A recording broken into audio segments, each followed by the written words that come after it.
There is a moment, just before you hang up a wrong number call, where everything is still normal. Your thumb is on the red button. The stranger on the other end hasn't said anything yet. And your whole life is still exactly what it was 5 seconds ago. Emma almost pressed that button. She was 1/2 second away from ending the call, from going back to her cereal, from never knowing his name, 1/2 second, and it would have been a completely different life. Emma was 26, and she was falling apart quietly. Not in a dramatic way. Nobody around her could see it. She still showed up to work. She still smiled at the right moments. She still texted her friends back within a reasonable amount of time. But inside, there was this low, steady ache she couldn't quite name, like something was missing, and she didn't know what it was. Which made it worse, because you can't go looking for something when you don't know what you've lost. That Tuesday was particularly brutal. Her coffee spilled at 7 in the morning, and she didn't even react. She just stood there watching it spread across the counter and drip onto the floor. A previous version of herself would have grabbed a cloth immediately. This version just watched it for a few seconds before finally moving. She got caught in the rain. Lost her umbrella somewhere on the train. Sat through 6 hours of work, pretending to care about things she didn't care about. And then her boss called her into his office and told her the presentation she'd spent 3 weeks building wasn't the direction they wanted anymore. "We're pivoting," he said. Like 3 weeks of her life was a small thing to pivot away from. She said, "Okay, I understand." She went back to her desk. She did not understand. By 7 that evening, Emma was sitting on her kitchen floor. Not the couch, the floor. There was something about the cold hardness of it that felt more honest. The couch was for when you were pretending to be okay. The floor was for when you were done pretending. She was eating cereal for dinner. Not because it was all she had. She just didn't have the energy to cook anything real. She picked up her phone to call Rachel. Rachel was the kind of friend who could take your worst day and shrink it down to something manageable just by listening. Emma needed that tonight. She scrolled to the R's, found the name, tapped it. The phone rang twice. "Hello?"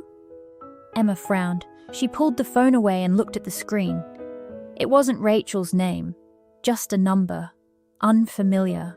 Her thumb moved to the red button. She was going to hang up. "Hello? Is someone there?" The voice stopped her. It wasn't cold or irritated the way wrong number voices usually are.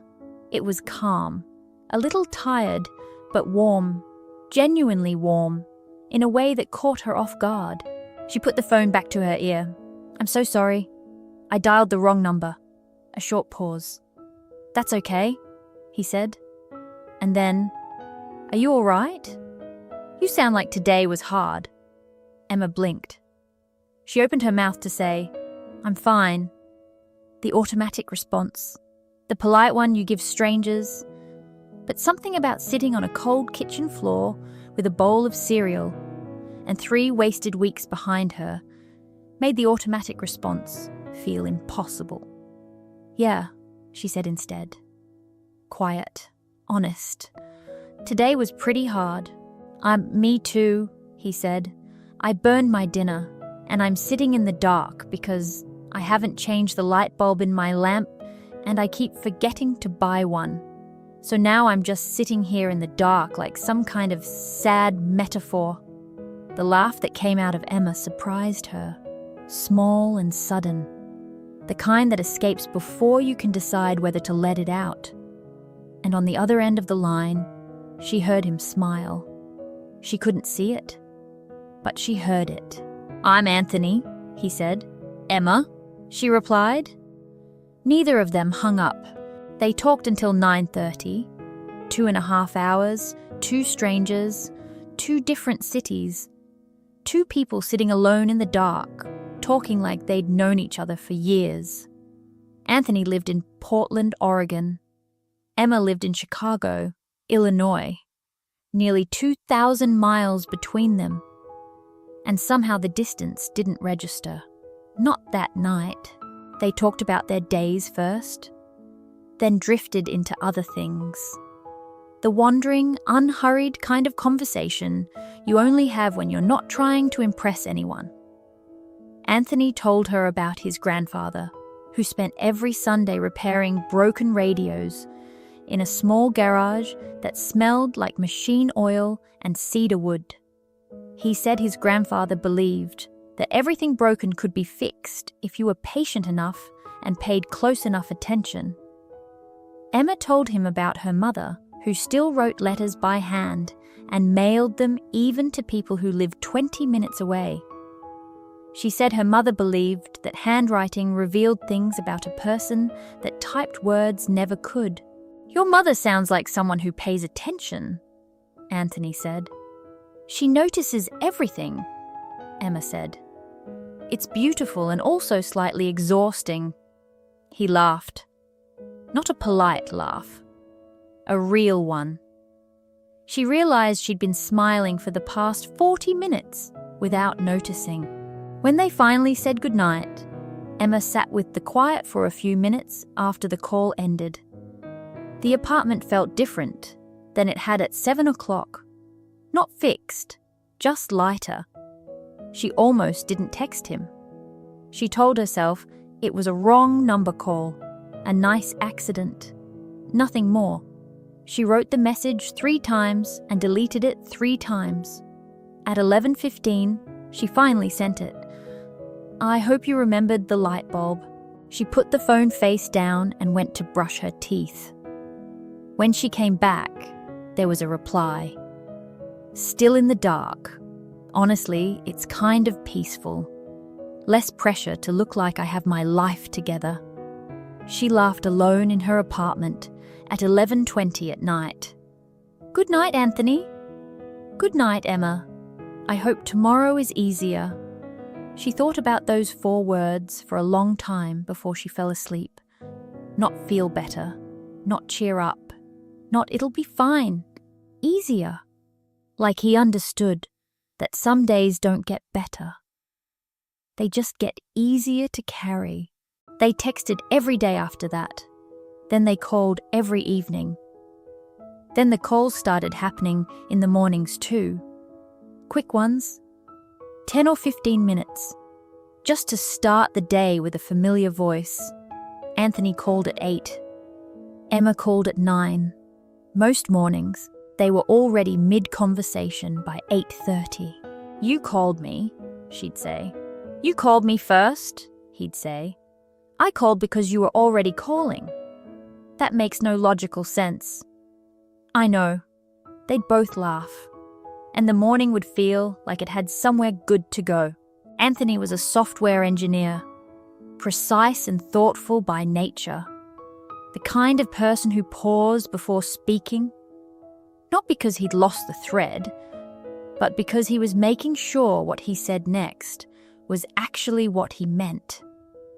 Emma found this extraordinary. Most people said whatever came first. Anthony waited for the right thing. He told her he wasn't good at grand gestures, but he was consistent. He showed up. He remembered things. He paid attention. "That's worth more than grand gestures," Emma said. "Most people don't think so," he said. "Most people are wrong," she said simply. A pause. Then quietly, "Emma? Yeah? You're very easy to talk to. You say that like it surprises you."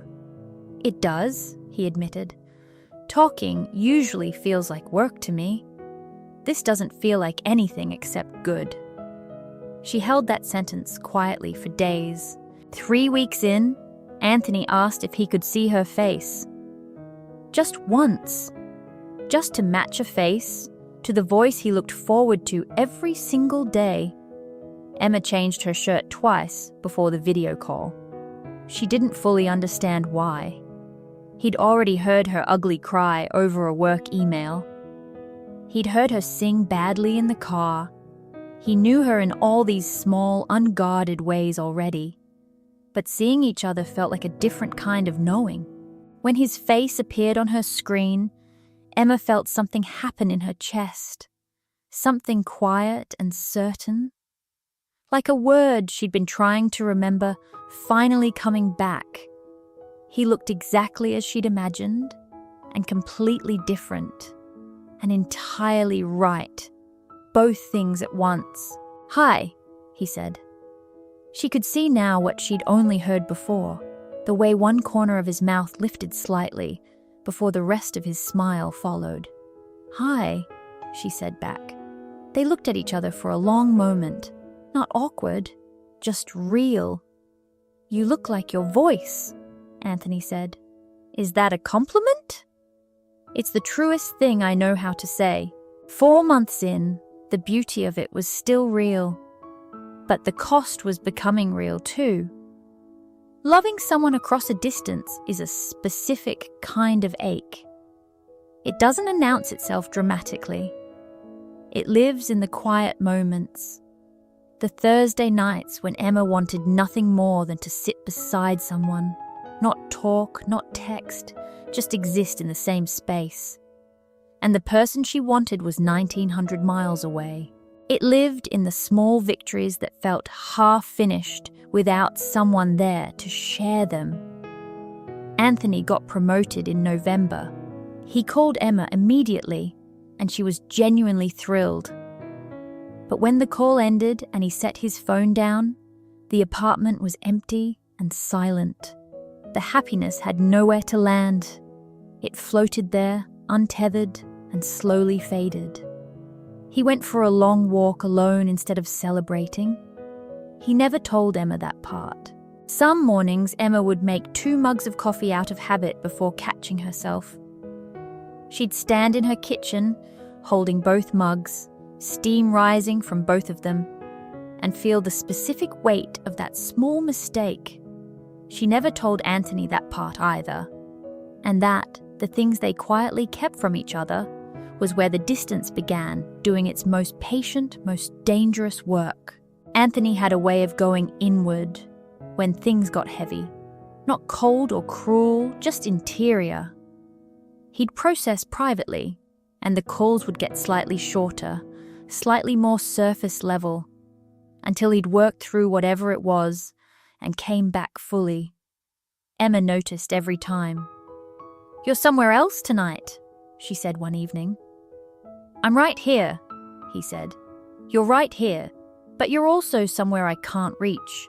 A long pause. "I just get in my head sometimes," he said.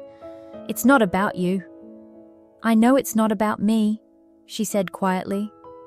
"But I'm the person who wants to be there when you're in your head. And I can't be. And that's the part that's hard." He didn't have an answer for that, because there wasn't one. February came cold and sharp. Emma was already having a hard week, the kind where nothing goes dramatically wrong, but everything costs more than you have. She needed Anthony on Wednesday night. She called him. He didn't answer. She texted. 2 hours of silence.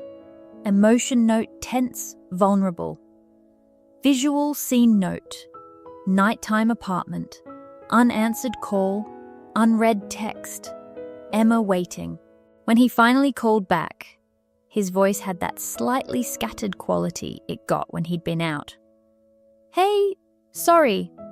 I was out with some people." "Oh, that's fine. Are you okay?" "I'm fine." But she wasn't, and he could hear it. And instead of pressing, instead of saying, "Talk to me," he let it go. He thought she needed space. He gave her space when she needed presence. That was the mistake. Small and human, and completely understandable.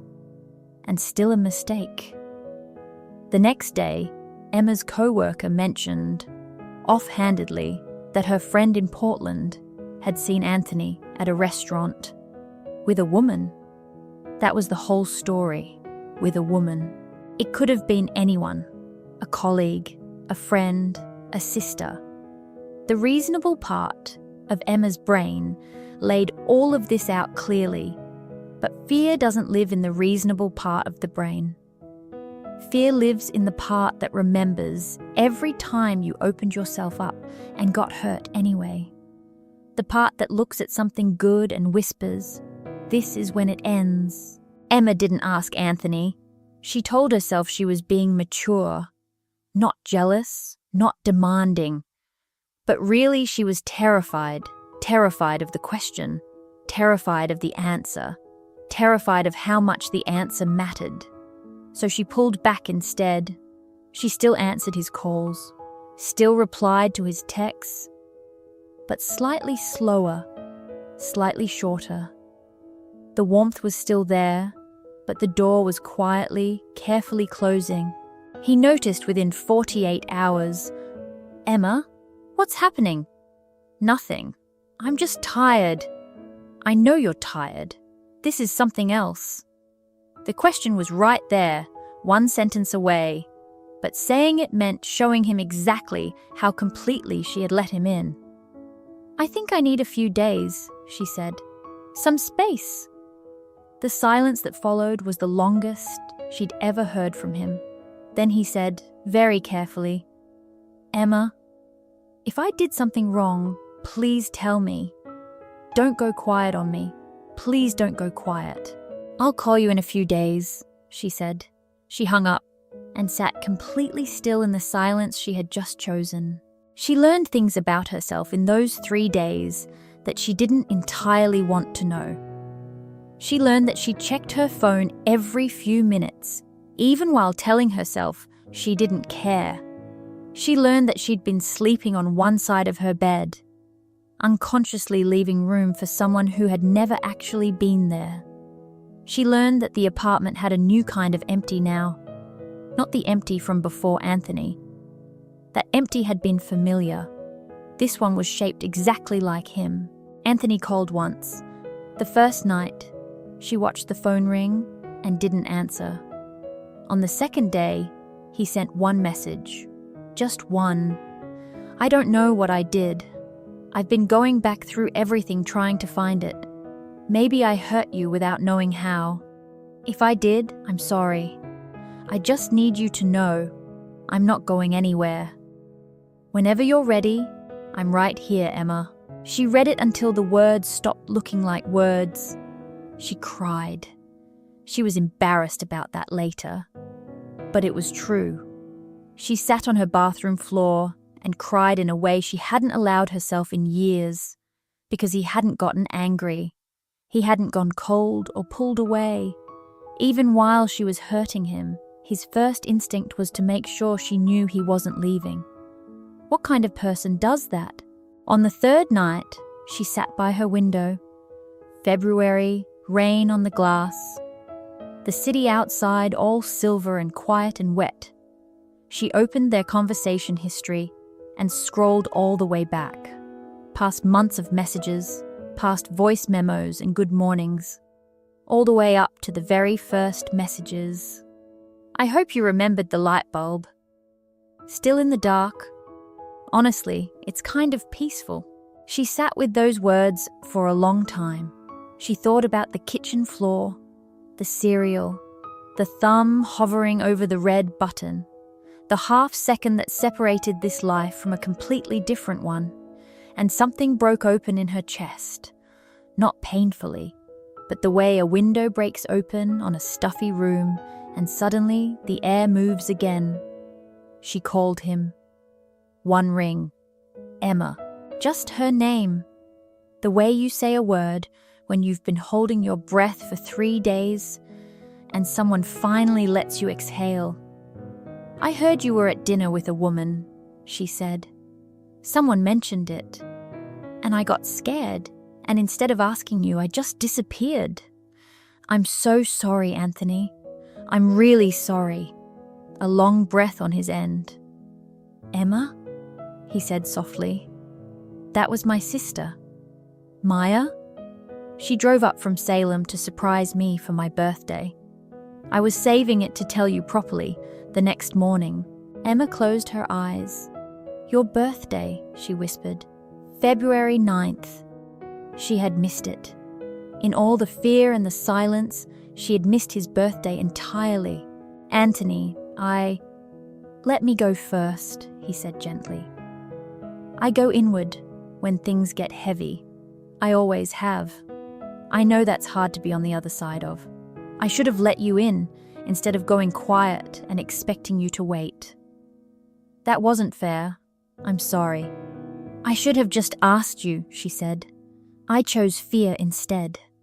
You were protecting yourself. I was hurting you instead. We were both fumbling," he said simply. "That's allowed. We're allowed to fumble, Emma. That's not failure. That's just two people trying." She pressed her hand flat against the cold window glass. "I missed you," she said. "These 3 days were the worst since the Tuesday I accidentally called you." A pause. Then so quietly, she almost missed it. "I missed you every single hour. Anthony." "Yeah. We can't keep doing this." The words landed between them. Both of them knew exactly what they meant. "No," he said. "We can't." "So what do we do?" "Give me until morning," he said quietly. "Okay," she whispered. She woke up to a voice memo. Not a text, not a call. A voice memo. The kind he sent when he said some things needed to be heard. She pressed play. His voice came through quiet and unhurried, like someone speaking before the world woke up. "It's early, maybe 6:15. I've been awake for a while. I'm not good at big declarations. You know this about me. I think a lot and keep most of it inside because saying things out loud makes them real, and real things can go wrong in ways that private thoughts can't. But I've been learning something from watching you. You say the thing, Emma. Even when it scares you, eventually you say the thing. So I'm going to say the thing. I love talking to you every single day. I love that you notice details other people walk past. I love that you're honest, even when honesty costs you something. I love that you sat on a kitchen floor on the worst Tuesday of your life and still had enough grace to stay on the line with a stranger. I've been offered a position in Chicago. I've been sitting on it for 3 weeks because it felt too large to just announce. But I've been waiting for the perfect moment, and I've realized there is no perfect moment. There's just now. I want to come to Chicago, not for the job. The job is just the reason I can say it without it sounding like something out of a film. I want to come because you're there, because I'm tired of missing you in real time, because I want to know what it feels like to be in the same room as you, not on a screen, not through a speaker, just in the same room, but only if you want that too. Call me back when you're ready. I'm still here, Emma. I'm still here. She listened to it twice. Then she sat completely still, with the phone resting against her chest. Then she called him. First ring. "Hi," she said. "Hi. Come to Chicago." The silence that followed was the fullest silence she'd ever heard. The kind that isn't empty at all. "Yeah?" Barely a whisper. "Yes." Hers no louder. "Come to Chicago, Anthony. Please come here." She heard him exhale. Long and slow and complete. Like something he'd been holding for months finally released.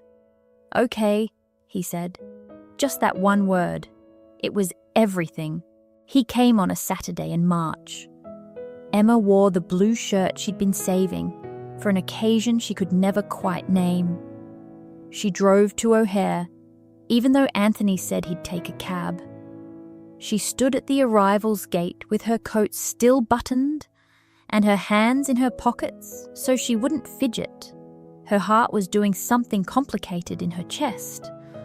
She watched the sliding doors, families reuniting, business, travelers moving fast, an older couple walking out holding hands like it was the most natural thing in the world. And then Anthony. He came through the doors with one bag over his shoulder, eyes scanning the gate the way people do when they're looking for one specific face in a crowd. And then he found hers. He stopped walking, just for a moment, just long enough to look at her, the way you look at something you've been waiting a long time to finally see with your own eyes. Then he walked toward her, and she walked toward him. And the space between them closed, and neither of them said a single word.